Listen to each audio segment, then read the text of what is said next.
of America, Abraham Lincoln.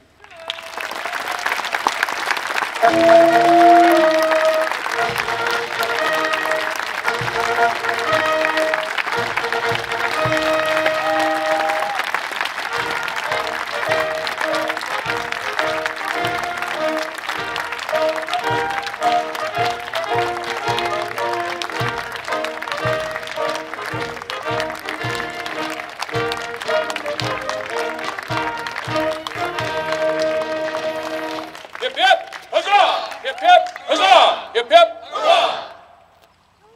Thank you.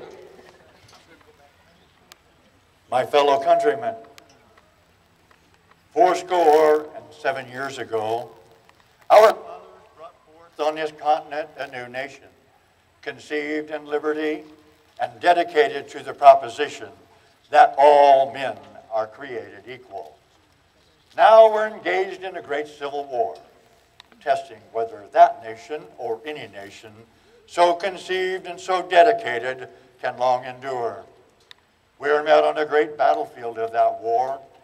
We have come to dedicate a portion of that field as a final resting place for those who here gave their lives that that nation might live.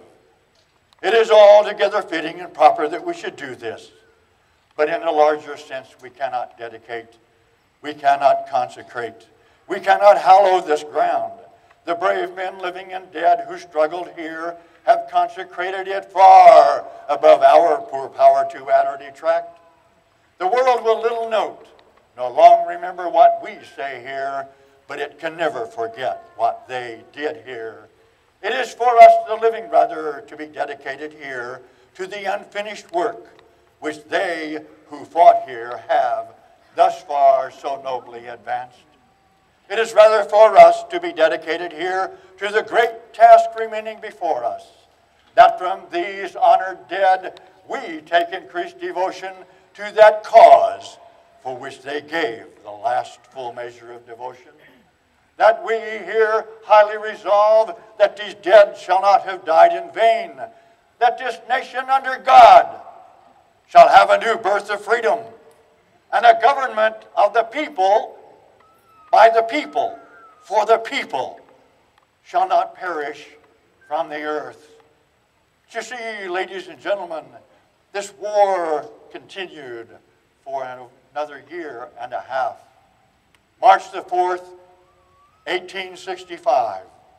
For the second time, I took the oath of office of the President of the United States. There wasn't much to say. 4 years of war had really said it all. But I said then a few words, and then I continued with fondly do we hope, fervently do we pray that this mighty scourge of war shall speedily pass away. Yet if God wills that it continue until all the wealth of the bondman's 250 years of unrequited toil shall be sunk, until every drop of blood drawn by the lash shall be paid by one drawn by the sword. As was said 3,000 years ago, so still it must be said, the judgments of the Lord are true and righteous altogether, with malice toward none, with charity for all, with firmness in the right as God gives us to see the right. Let us strive on to finish the work we are in, to bind up the nation's wounds, to care for him who has borne the battle, and his widow and orphan, to do all to achieve and cherish a just and lasting peace among ourselves and with all nations. See, ladies and gentlemen, there should be no retribution. Both sides fought for a cause they believed in. We cannot have any punishment. There has been enough punishment in this war. It has touched every single family in this entire country. That is sufficient. It's time for healing. Thank you very kindly, ladies and gentlemen, and I will be here among you here for any photographs that you may have, and to this wonderful band, thank you so kindly. It is my pleasure.